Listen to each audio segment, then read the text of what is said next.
They say love deserves a second act, a fresh start, a new beginning after the first one spectacularly imploded. And I bought into it. I really did. I pictured a life straight out of a feel-good movie. I married Michael, a kind, handsome architect who had lost his first wife, Sarah, to a long illness. He had a quiet, artistic son, Leo. I came with my own baggage, a loud, TikTok-obsessed teenage daughter named Chloe. Together, we were going to be the perfect, modern, blended family. A beautiful second act for all of us. But what they don't tell you about second acts is that the ghosts from the first one have a tendency to show up uninvited. And I quickly learned that the biggest threat to my new life wasn't going to be the sainted memory of my husband's late wife. Oh no. It was the all-too-charming, manipulative, and very much alive ghost of my ex-husband, Mark. Our new life together didn't begin with a romantic honeymoon. It started with 4 people, 2 broken families, and a truckload of moving boxes all trying to occupy the same space without declaring a small war over who gets the good Tupperware. The first battle was fought almost immediately, not with words, but over territory. A sun-drenched attic bedroom, to be exact. It was a fight that pitted my new husband's quiet son against my fiercely independent daughter, and it left me stuck in the middle, feeling less like a new wife and more like a UN peacekeeper with a terrible dental plan. We tried to build a home, but it felt more like I was invading one. I'd put up a photo of my daughter, and a few hours later, I'd find it mysteriously hidden behind a picture of his late wife. It was a silent, petty war of interior decorating. And trust me, I was losing. And that's when the real sabotage began. Not from inside the house, but from the man I used to be married to, the one with the special talent for lighting a fire and then showing up looking like the hero who came to put it out. He started a campaign of gifts and cash, slowly turning my daughter against her new, more reasonable stepfather. He wasn't just buying her things, he was buying her loyalty. But the moment that really chilled me to the bone was when I overheard my new husband's son, his voice cracking with grief, accuse his own father of forgetting his mom, of replacing her too quickly. And seeing the crushing guilt on his face, I realized I wasn't just an outsider.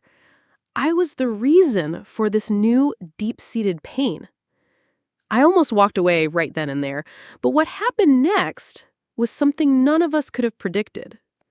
Because just when you think you know who the enemy is, the doorbell rings. And standing on our doorstep with a Cheshire cat grin and a gift-wrapped declaration of war was the one man who had the power to burn our fragile new world to the ground.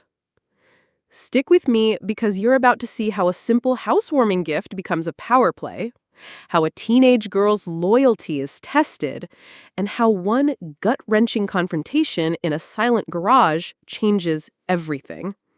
The real monster in this story is not who you think it is. Let's get into it. A house is built with wood and nails. But I've learned that a home is built on territory. And the first war in our new home was about to begin over about 150 square feet of prime, sun-drenched real estate. You see, Michael's house had 3 bedrooms upstairs.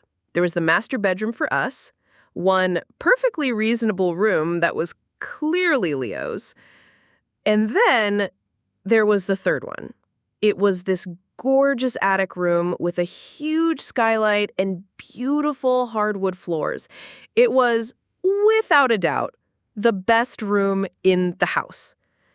And my daughter, Chloe, who has an unfailing instinct for anything trendy and desirable, spotted it immediately.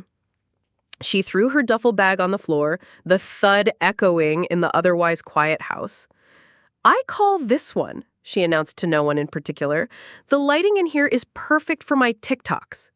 It was a bold move, a classic Chloe power play. But she hadn't counted on the quiet, immovable object that was her new stepbrother. Leo, who had been practically silent all day, suddenly materialized in the doorway, blocking her path. He wasn't loud. He didn't yell.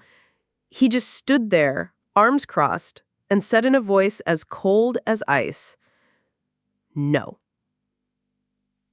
Chloe, of course, was taken aback. "What do you mean, no?"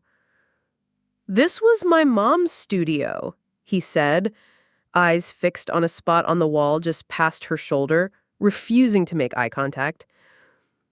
"You can't have it." And just like that, World War III began in the upstairs hallway of our supposed-to-be-happy new home. Michael, bless his heart, immediately went into fix-it-dad mode. He started offering these wildly impractical solutions. "Well, maybe you can share the room," he suggested, as if a 16-year-old influencer in training would ever share a room with a 16-year-old brooding artist. It was like trying to negotiate a peace treaty between a cat and a dog by suggesting they simply share a food bowl. It was never going to work. I just stood there, completely frozen, feeling totally useless. This was the classic step-parent dilemma. A no-win situation they really should warn you about in the marriage vows. If I backed up Chloe, I was the evil stepmother, trampling all over the precious memories of a sainted dead wife. If I sided with Leo, my own daughter would see me as weak, a traitor who wouldn't even fight for her to get a room with good lighting. You could just feel the history radiating from that room.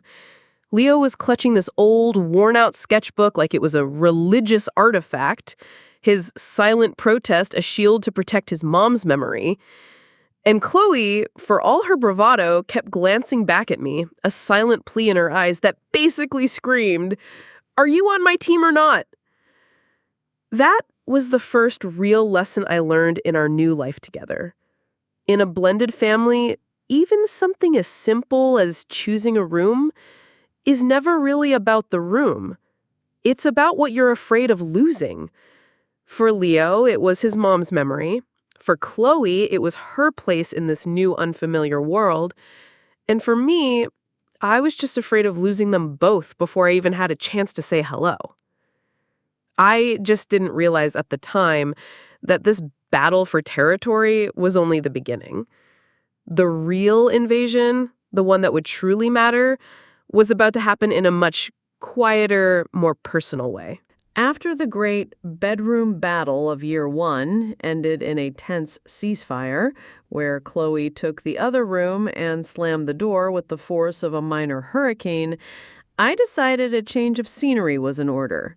I think my new husband, Michael, truly believed he was ready for this new chapter. But as I looked around the house, I realized he was a little naive. How do you build a future when every wall is already a monument to someone else's past?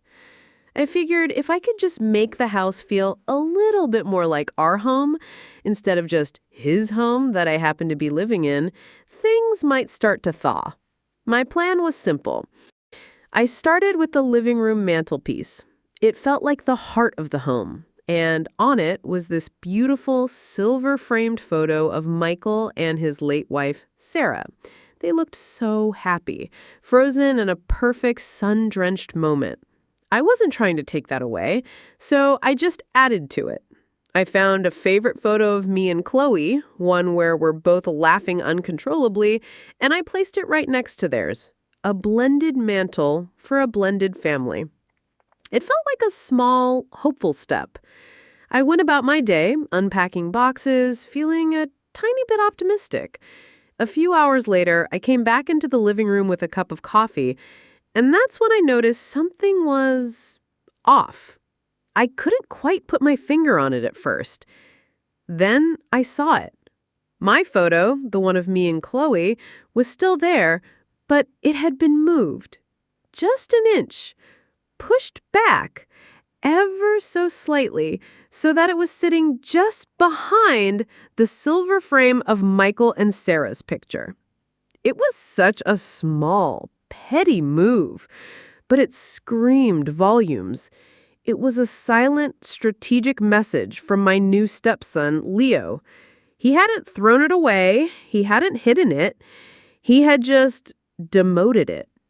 He made it clear that we were secondary, that we were the afterthoughts, and that his mother would always be front and center. I swear, I wasn't trying to replace her. But in that moment, standing in this house that was so full of her memory, her paintings, her essence, I felt like an intruder, a trespasser in my own home. It's a lonely, isolating feeling, being the new wife. You're constantly tiptoeing around a ghost, trying not to step on the invisible lines that mark her territory. And that was my second lesson of this new life. Grief isn't just sadness. It's a fortress. And Leo had built his walls high, seeing me not as a person, but as an invasion. I knew then that winning him over wasn't going to be about grand gestures. It was going to be a war fought in inches, one picture frame at a time. But as we all gathered for our first family dinner that night, I was about to learn that the loudest battles are often fought in total, deafening silence. My new husband, Michael, is one of those sweet, optimistic men who genuinely believes a good meal can fix anything. Argument with a friend? Let's get pizza. Bad day at work? I'll make my famous lasagna. So naturally, he thought the perfect cure for our tense, awkward first day was a big, happy family dinner. He was about to learn that some silences are too loud to be drowned out by the clatter of silverware. He went all out. He grilled steaks, made a huge salad, even lit a couple of candles. He was trying so hard to create this picture of a perfect family dinner. But what we had was, well, a perfect disaster. The four of us sat there at this big dining table, and the silence was just immense. It was so thick you could have spread it on a cracker. I tried to break the ice. "So, Leo, how's school?" I asked, trying to sound cheerful. He just shrugged and mumbled, "Fine," without looking up at his plate. That was his entire contribution to the conversation for the rest of the night. Michael tried too. "Chloe, tell us about that new TikTok dance you were practicing." Chloe didn't even bother to look up from her phone. She just gave a little smirk, her thumbs flying across the screen. She was in her own world, a world that clearly didn't include us. The only sound from her side of the table was the faint click-clack of her typing and the occasional mysterious smile at whatever was on her screen. And that's when I saw it. Just a quick glance, but I saw the name at the top of her text conversation. It was Dad, with a little heart emoji next to it. I couldn't see the whole message, but I caught a glimpse of his last text to her. It said something like, "Surviving the new warden? Don't worry, I've got a surprise for you." The new warden. That was me. It hit me then. The enemy wasn't just a ghost of a dead wife or a grieving son. There was an active saboteur, my ex-husband Mark, beaming his propaganda directly into our home through his favorite little soldier. He was a ghost in the machine, and he was already poisoning the well before we had even had a chance to drink from it. It was a chilling realization. This wasn't just a simple case of kids being moody or a new family adjusting. This was a coordinated attack from the outside. That dinner taught me a valuable, if painful, lesson. You can't build a new life if you haven't completely closed the door on the old one. And I was about to find out just how wide open that door still was. Mark wasn't just sending text messages, he was sending reinforcements. My ex-husband, Mark, had a special talent.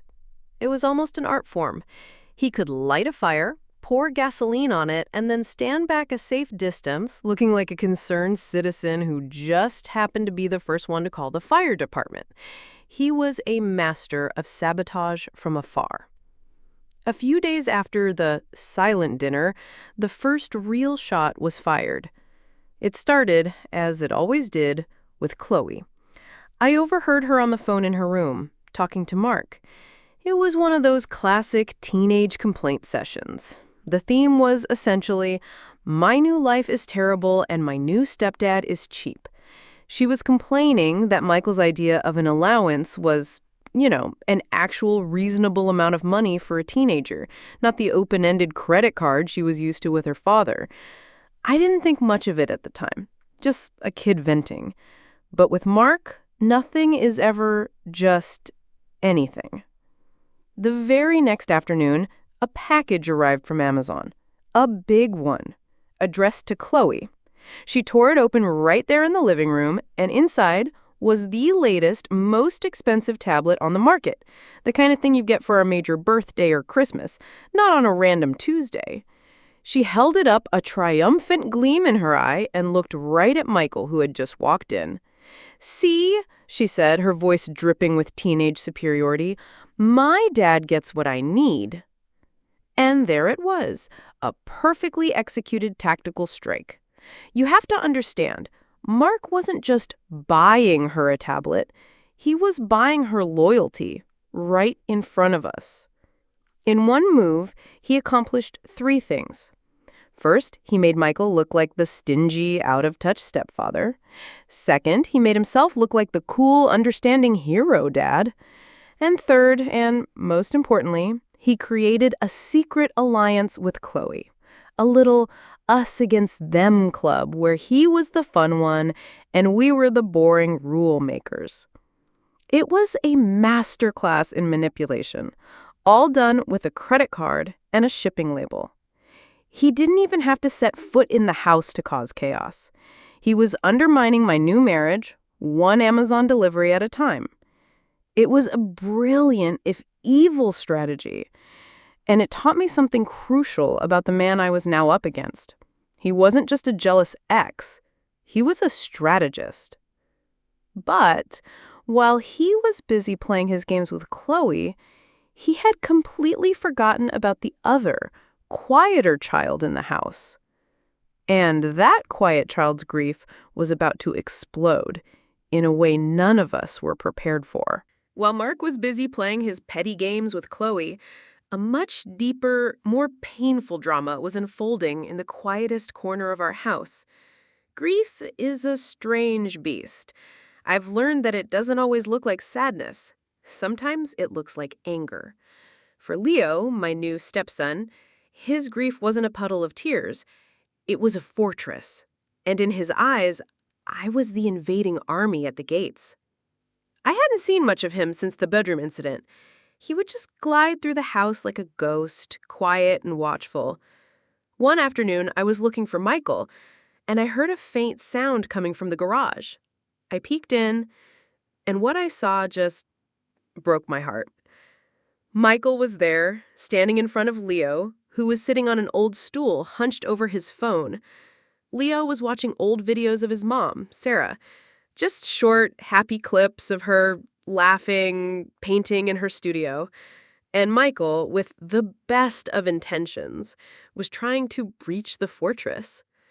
I heard him say, his voice gentle, "Leo, we need to talk. Jessica is part of our family now. You have to try, for me." I held my breath, hoping for a breakthrough. But what came next was an explosion. Leo shot up from the stool, his face pale, his eyes swimming with tears he had clearly been holding back for weeks. "Try? You're telling me to try? You're the one who forgot her." Michael just stood there stunned. "You replaced her in a year. 1 year. Does she mean anything to you? Did she mean anything to you at all?" And then came the gut punch. In a final, desperate act of grief and rage, he threw his phone, the phone with all those precious videos of his mother, down onto the concrete floor. It shattered. The screen went black, silencing her mother's laughter for good. The sound of it breaking echoed in the garage. Michael just stood there completely frozen. I could see it on his face, a tidal wave of guilt and helplessness. He had been trying to build a new life, but he had just been accused of destroying the memory of his old life. And I was standing just outside the door, hidden from view, having heard every single word. I was the source of all this pain, the replacement, the reason a son was screaming at his father in a dusty garage. In that moment, I felt like the most unwelcome person on the planet. I learned a hard lesson right then. You can't just move into someone's house. You have to move into their grief, too. And I had no idea how to do that. That night, feeling like a complete outsider, I knew I had to escape. Not for good, but just for a few hours. I drove to the one place that still felt like mine, a place where things were meant to grow, not break. That night, after the explosion in the garage, the house felt heavy, thick with unspoken apologies and lingering grief. I couldn't breathe. So I did the only thing I could think of. I got in my car and drove to the one place in the world that still felt entirely, completely mine. My little flower shop. It's ironic, isn't it? Surrounded by all that life, the smell of fresh-cut roses, the vibrant colors of the tulips, the green of the ferns, I felt like I was suffocating. I locked the door, turned off the main lights, and just sat there in the dark, on a stool by the potting bench. There are moments in life when you just need your person. The one you can call without any pretense. The one you can be an absolute wreck with. For me, that's my younger sister. A no-nonsense nurse who's heard every single one of my bad ideas and talked me out of most of them. I picked up the phone and called her. She picked up on the second ring. "What did he do?" was the first thing she said. She always knew. And for the first time since this whole second act began, I let myself fall apart. I told her everything. The fight over the bedroom, the picture frame war, the way Leo looked at me like I was a disease, the way Michael looked at me with guilt in his eyes, the way Chloe was being used as a pawn by my ex-husband. I remember telling her, my voice barely a whisper, I thought I was strong enough for this. I really did. I knew it would be hard. But I feel like I'm walking on glass. Every single step I take, every word I say, I'm afraid I'm going to break something or someone. I took a shaky breath. Maybe this was a mistake. Maybe I'm just not cut out for this. Maybe I was meant to be on my own. It's a terrifying thing to admit, even to yourself, that you might have just made the biggest mistake of your life. That you tried to build a new family and all you did was add more cracks to two already broken ones. I think anyone who's ever been a step-parent or tried to merge two lives together knows that feeling. That deep, quiet fear that you're the problem, that you're the intruder who doesn't belong. My sister listened, like she always does. She didn't offer easy solutions. She just let me be a mess. She reminded me that building a home isn't like arranging flowers. You can't just expect everything to look perfect in an afternoon. It takes time. It takes patience. It takes a whole lot of getting your hands dirty.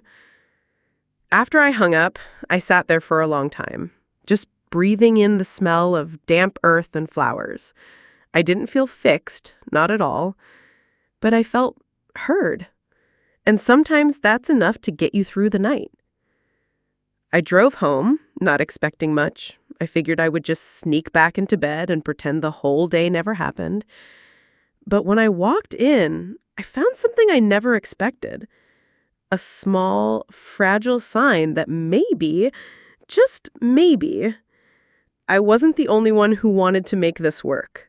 I drove home late that night, my I'm a failure speech fully rehearsed in my head. I expected to find the house dark and everyone asleep, leaving me to quietly tiptoe back to my side of the bed and overthink everything until sunrise. But that's not what happened. And just when I thought our new family was completely, utterly dead on arrival, a small, unexpected olive branch appeared. Actually, 3 of them. When I walked through the front door, the first thing I saw was just a glass of water. But in the silent, tense language of our new family, it was a full-blown apology. Michael was sitting in the living room, waiting for me. The look on his face wasn't angry or defensive. It was just soft. It was his way of saying, I know today was hard on you too. The second olive branch, and maybe the most shocking of all, came from Chloe. She actually looked up from her phone. Her face, for the first time that day, wasn't filled with teenage annoyance. It was filled with genuine concern. She looked at me and Michael and asked, her voice surprisingly soft, "Is everything okay?" For the first time, she wasn't being sarcastic or dismissive. It was a real question. She was actually checking in on the emotional state of the room. And then, something even more surprising happened. Leo appeared from the kitchen. He didn't say a word. He just walked over to the coffee table where I was sitting, quietly placed a glass of water in front of me, and then retreated back into the shadows of the hallway. It wasn't an apology. It wasn't a hug, but it was an acknowledgement. A small, silent gesture that said, I see you. For a boy who communicated mostly through glares and shrugs, this was practically a sonnet. And so for about 15 minutes, the four of us just sat there in the living room. It was quiet, but it was a different kind of quiet from that awful dinner. It wasn't a tense, angry silence. It was a fragile peace, a ceasefire. Nothing was fixed, nothing was resolved, but the fighting had stopped. We were all just four tired people in a room together, acknowledging that this was really, really hard. It was a tiny step, but it felt monumental. It was the first time it felt like we were all on the same team, even if we didn't know the rules of the game yet. We breathed a collective sigh of relief, a fragile truce. We thought the worst was over for the day. We thought we could finally go to bed. We were so wrong. So there we were, the four of us, sitting in the quiet living room. It was the first time it felt like we were all on the same team, even if we didn't know the rules of the game yet. Nothing was fixed, but the fighting had stopped. It was a fragile peace, a temporary ceasefire after a long, hard day. I remember thinking, okay, we can do this. This is a start. We breathed a collective sigh of relief, a fragile truce. We thought the worst was over. We were so wrong. Because just as we were all about to stand up and head to bed, the doorbell rang. It was late, almost 10 o'clock. We weren't expecting anyone. We all looked at each other confused. Michael, being the man of the house, went to get it. I remember the sound of the lock turning, the creak of the door opening, and then a sudden dead silence in the entryway. I stood up, a little concerned, and that's when I saw him. Standing on our doorstep, bathed in the warm glow of the porch light, was my ex-husband, Mark. He was dressed to the nines in one of his expensive suits, a perfectly charming, predatory smile plastered on his face, and in his hands, he was holding a huge gift-wrapped box, the kind of ostentatious gift that's designed not just to be given, but to be seen. The first thing I noticed, he completely and utterly ignored Michael. It was deliberate, calculated. Michael was standing right there, holding the door open, but Mark looked straight past him, like he was a piece of furniture. His eyes scanned the living room and locked onto me and Chloe. "Hey, family," he boomed, his voice echoing in our quiet house. The word family dripped with sarcasm so thick you could feel it. The air in the room turned to ice. Our fragile piece didn't just break, it shattered into a million tiny pieces. I saw it all happen in slow motion. Michael's face went from confused to stunned to a kind of quiet, simmering rage. His jaw was so tight, I thought he might crack a tooth. Leo, who had been slouched on the couch, was suddenly bolt upright. His eyes narrowed with suspicion, like a hawk spotting a snake in the grass. And Chloe, her face was a confused mix of pure delight at seeing her hero dad and a flicker of guilt knowing this was completely out of line. And me, I just felt cold dread wash over me. That smile on his face wasn't friendly. It was a declaration of war. He hadn't just shown up, he had invaded. That was the moment I learned the most important lesson of all. Sometimes the ghost you have to worry about isn't the one who's dead and gone. It's the one who knows your new address, has a charming smile, and refuses to let you go. The real monster was standing right on our doorstep. Standing there, frozen in my living room, watching my ex-husband hold my new family hostage, with just a smile, I finally understood. Our battle wasn't just about a teenage turf war over a bedroom with good lighting. It wasn't just about tiptoeing around the memory of a beloved wife, or the silent grief of her son. Those were the ghosts inside the walls, the predictable challenges of any second act. But this man, he was different. The real monster wasn't a memory. He was charming, handsome, dressed in a tailored suit, and he was standing right on our doorstep. He didn't come to our home that night just to bring a gift. He came to remind me of what I'd lost, and to show everyone, especially my new husband, what he could still take away. He came to prove that even though I had left him, he still had the power to walk right into my new life and set it on fire whenever he pleased. We had spent the entire day fighting the small, internal battles, the picture frames, the silent dinners, the painful confrontations. We were so focused on the fractures within our new family that we never saw the real threat coming from the outside. But now, the lines were drawn.